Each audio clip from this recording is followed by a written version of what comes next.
Ги гледате вестите на Сител. Во студиото со вас Деспина Тодоровска.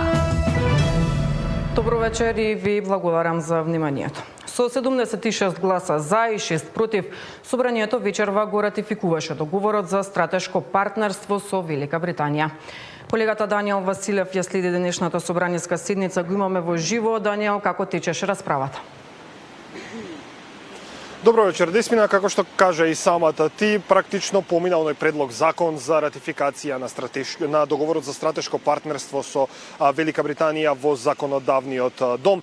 Она што е најинтересно е дека практично, иако пратениците од опозицијската СДСМ беа најгласни од пратеничката говорница, сепак тие се воздржаа, односно воопшто не гласаа при гласањето и практично овие 6 гласа против доаѓаат од пратениците од левица. Инаку, откако помина овој предлог закон во собранието, премиерот Христијан Мицкоски преку социјалната мрежа Facebook рече дека ова е силно сојужништво со една од најсилните држави. Ова носи економски и политички придобивки за заедничка иднина на сите наши граѓани.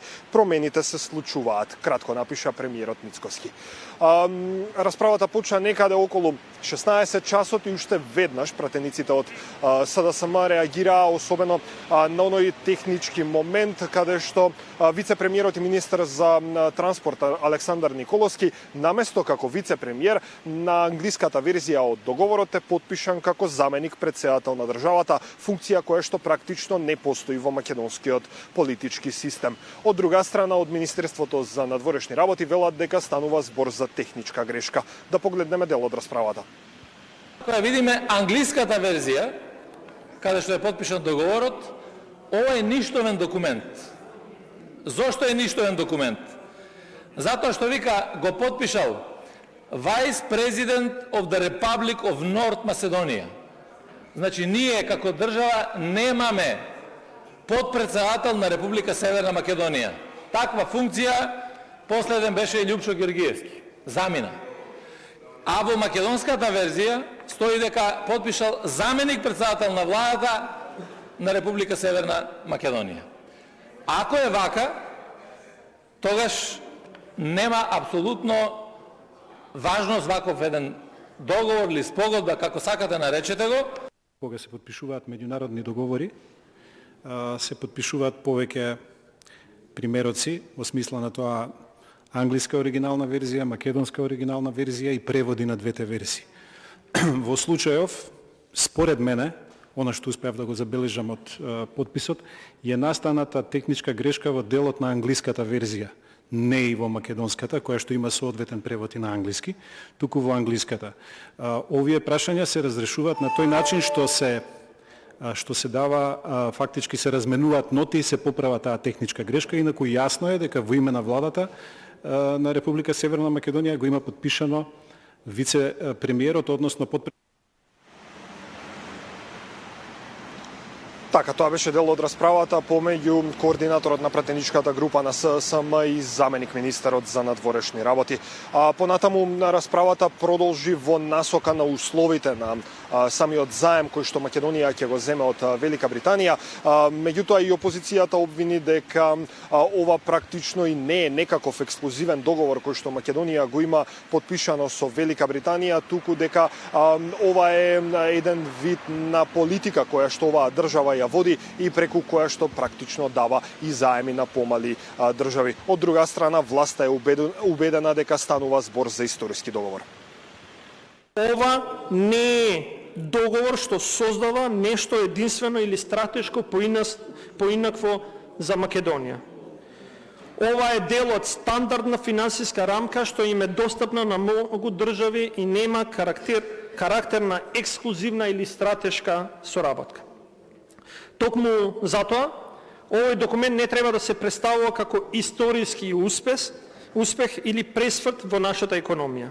Напротив, тој е дел од еден поширок процес на задолжување. Овој договор е составен од два документи. Едниот е економско-финансиски и едниот е политички. Тоа што е важно е дека со овој договор ние се зацртуваме на мапата на светот. Не е сеедно кога вие разговарате со било која трета страна, а кога до вас ги имате двете најсилни земји во новиот демократски поредок. Ние имаме стратешко партнерство, повторувам, со Соединетите Американски држави и од оваа вечер кога ќе го ратификуваме овој договор во македонскиот парламент, ние ќе бидеме стратешки партнер и со Обединетото кралство. Даниел, собраниската седница е се уште во тек. На дневен ред е изборот на Трајко Славевски за гувернер на Народната банка. Дали во овој вечерен дел од седницата претениците почна расправата за оваа точка? Така е, деспина пред малку започна расправата за изборот на новиот гувернер на Народната банка, иако ова се очекуваше да почне уште многу порано. Меѓутоа, расправата за предлог законот за локална самоуправа се одолговлечи и практично се одолговлечи и целата седница која што денеска се одржува во пленарната сала во собранието. Тука е познато дека власта ќе го поддржи кандидатот за нов гувернер на Народната банка Трајко Славевски, од друга страна опозицијата нема да гласа за тој да стане прв човек во НБРМ. Во меѓувреме, доколку е подготвено, предлагам да погледнеме делот на првично излагање откако оваа точка беше ставена на дневен ред. Од тоа што имав можност да го видам во изминатиот период и нешто за што ми е особено драго е дека опозицијата нормално треба да создава теми во јавноста и во критиките кои што ги кажа за професорот Славевски, освен ад хоминем нападите за одредена политичка припадност, немаше ниту еден општествен чинител во државата кој што ја оспори неговата стручност, нешто кое што е и најсилен аргумент зошто ние сметаме дека професорот Славевски ќе биде одлично решение за нов гувернер на Народната банка. Тоа што е особено важно, тука гледам во собраниево многумина кои што дипломирале на економскиот факултет и практично како најсериозна и најсилна страна од страна на господинот Славевски која што тој ја поседува, ќе ја укажам 40 годишната безпрекорна академска кариера која што практично не постои човек кој што во нашата држава може да ја оспори. Ако мене лично ме прашате, и она кое што во последниве барем 15 години, колку што и општествено сум свесен го следам професорот Славевски, има две особини кои што мене многу лично ми се допаѓаат. Првата е кредибилитетот да го соопшти сопствениот став, кој што многу често можеби и не се во тој момент поклапал со некоја си политичка можност која што во тој момент му давала поддршка. Тоа кажува дека има високи морални вредности, човек кој што има сопствен став и кој што има интегритет да го соопшти ставот кој што нели го има во моментот. Да, Даниел, ќе следиме расправата и по оваа точка на дневниот ред. Јас ти благодарам за овие информации во вестите. А во моментов во тек е и седница на извршниот комитет на ВМРО ДПМН, на кој според најавите се решава за кандидатите за градоначалници на партијата. Доколку во овие вести стартува и пресконференцијата по состанокот, ќе се вклучиме во живо со деталите. Со оперативен план од 40 милиони евра ќе се вработуваат над 16.000 граѓани, најголем број лица до 29 години. Ќе се вработуваат 400 пожарникари, ќе се ангажираат лица за подобра животна средина, а помош е предвидена и за работодавачите. Владата ќе дава по 10.000 евра неповратни средства на млади невработени до 29 години да започнат сопствен бизнис. Ова е една од мерките од владиниот оперативен план за вработување, вреден 40 милиони евра и кој треба да опфати над 16.000 граѓани. Годинава е планирано да се ангажираат и 400 потешко вработливи лица како пожарникари, кои ќе добиваат по 24.000 денари месечно и ќе се стават на располагање на општините доколку има потреба за справување со пожари. За прв пат државата ангажира толка број на лица кои ќе помагаат во справувањето со пожарите откако го затекнавме девастиран целиот систем на справување со пожарите. На овој начин се подготвуваме за предизвиците кои следат ова лето и ги превземаме активностите со кои ќе бидеме подготвени. Што се однесува до мерките за млади, очекувано е од вклучените лица околу 65% да бидат млади до 29 години. Особено затоа што сите мерки се креирани првенствено да ја опфатат оваа категорија, а при тоа постојат и такви мерки кои имаат за цел посебно да ја таргетираат оваа група на граѓани. Младите се ставени во фокусот со цел да се спречи одливот на мозоци и работна сила. Мерката самовработување на млади е надополнета со две подмерки, а зголемена и помошта од државата. Мерка поддршка за самовработување која се однесува на невработени лица со минимум основно образование да започнат собствен бизнис. Висината на финансиската поддршка изнесува 7.000 евра неповратени средства за започнување на бизнисот, што е за 1.000 евра повеќе споредено со претходната година. Новина од ова година е подмерката поддршка за самовработување на млади невработени лица до 29 години, при што висината на финансиската поддршка изнесува 10.000 евра неповратени средства за основање на бизнис. Овој износ е рекорден до сега и е точно таргетиран за млади до 29 години, со цел да се мотивираат својот предприемачки талент, предприемачки дух да го реализираат во нашата држава. Лицата за да ги користат мерките треба да бидат евидентирани во Агенцијата за вработување како активни баратели на работа. Според оперативниот план за 2025 владата ќе доделува младенски додаток за до 23 години за вработени во областа на производството во висина од 3.000 денари, како и поддршка за вработување на лица со попреченост, а ќе се потикнува и практиканството. Има и програми за повеќе обуки, меѓу кои за возачка, странски јазици, компјутери, кои се однесуваат за долгорочно невработени корисници на социјална помош и други загрозени категории, со цел овие лица со низок степен на образование да имаат побрз и подобар пристап до вработување. Александар Динев, Сител телевизија.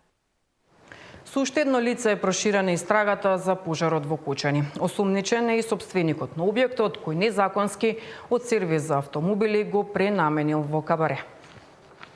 Со уште едно лице е проширена истрагата за пожарот во дискотеката Пулс. Основното јавно обвинителство Кочани донесе наредба за спроведување истражна постапка кон сопственикот на објектот, кој исто така е осомничен како соизвршител на тешки дела против општата сигурност. Од дејствијата преземени во текот на досегашната постапка се обезбедија докази кои упатуваат на основано сомнение дека осомничениот, како собственик на недвижниот имот објект во кој со години функционирала дискотеката, го издавал под закуп на еден од претходно осомничените, без да поднесе барање и да добие одобрение за пренамена на објектот од надлежен орган, заеднички и во договор со осомничениот, неформален собственик на правното лице. Тој на различни датуми и во повеќе наврати во временскиот период од 2012 година до месец март 2025 година преземал градежни активности со кои извршил и учествувал во незаконска пренамена на објектот од намена Г3 сервиси и сообраќајна инфраструктура во намена Б3 големи угостителски единици и овозможил во објектот незаконски да се врши угостителска дејност, дискотека кабаре, стои во соопштението од обвинителството. До судија на претходна постапка доставен е предлог за определување мерка на предпазливост. До утре членовите на семејствата на жртвите и повредените ќе може да дадат исказ пред јавен обвинител да ги остварат своите права како оштетени и да се приклучат кон кривичниот прогон. За Сител, Трајан Ристовски. И додека се чека одговор од Бугарија за можна средба помеѓу председателите на двете држави на НАТО самитот во Хаг, премиерот Мицкоски очекува европратениците да го поддржат извештајот за напредокот на Македонија, со кој се потврдува посебниот многувековен македонски идентитет и посебниот македонски јазик. Официјална Софија е се уште без одговор за можната средба меѓу македонската председателка Силјановска-Давкова и нејзиниот бугарски колега Радев на предстојниот НАТО самит во Хаг. Додека трае молкот од тамошните власти, бугарските медиуми пишуваат дека Европскиот парламент е пред усвојување на извештај за напредокот на Македонија, кој ќе содржи признавање на македонскиот идентитет и јазик на 4 места. Признавањето било постигнато откако известувачот на ЕУ за земјава Томас Вајц добил поддршка од уште 7 известувачи кои ги представуваат политичките семејства во Европскиот парламент. Премиерот Мицкоски очекува европратениците едногласно да го усвојат извештајот, а најави и дека како политичка партија ќе испратат луѓе во Брисел чија мисија ќе бидат разговори со европратениците и потребата од усвојување на таквата резолуција. Ја повика и опозицијата да лобира кај сестринските партии во Европскиот парламент. Ги повикувам сите политички чинители во државата да се обединат и да почнат од денес да вртат на своите сестрински партии кои што имаат европратеници во Европскиот парламент. Знам дека опозицијската СДСМ е дел од едно такво семејство. Ги повикувам уште денеска да почнат и да вртат до своите сестрински партии. А ние денеска како политичка партија ќе имаме извршен комитет и на тој извршен комитет ќе подготвиме стратегија како ВМРО ДПМН на лице место ќе испрати луѓе кои што ќе бидат деновите кои што се пред нас повторно таму во Брисел. Во меѓувреме, германската амбасадорка во земјава изјави дека процесот на проширување на ЕУ треба да биде попредвидлив и дека неопходна е и поголема флексибилност при носењето одлуки во рамки на Унијата. Треба да се има предвид националните интереси на поединечните земји членки, но треба да има начини на кои што ќе се одржи овој принцип на едногласност во донесувањето одлуки, но едновремено да се воведат и пофлексибилни начини. Евроамбасадорот Рокас пак вели дека посетата на европските челници се доказ за посветеноста на ЕУ за евроинтеграцијата на државата. Смета дека единствен начин за одржување на мирот и просперитетот на континентот е поврзување на, како што вели, сите точки на Европа. Треба да ги поврземе сите точки, треба да се ги пополниме сите дупки и треба да имаме навистина искрен и креативен пристап кон дискутирањето, како што претседателот Ламберт го кажа претходно, за да знаеме како да продолжиме понатака. И е потребна исто така храброст малку. Евроамбасадорот веќе потврди дека се во тек засилени дипломатски активности за да се дојде до можен предлог за деблокада на европските интеграции. Зоран Јаневски, Сител телевизија. Последното информативно издание во 23 часот. До тогаш останете со нашата програма.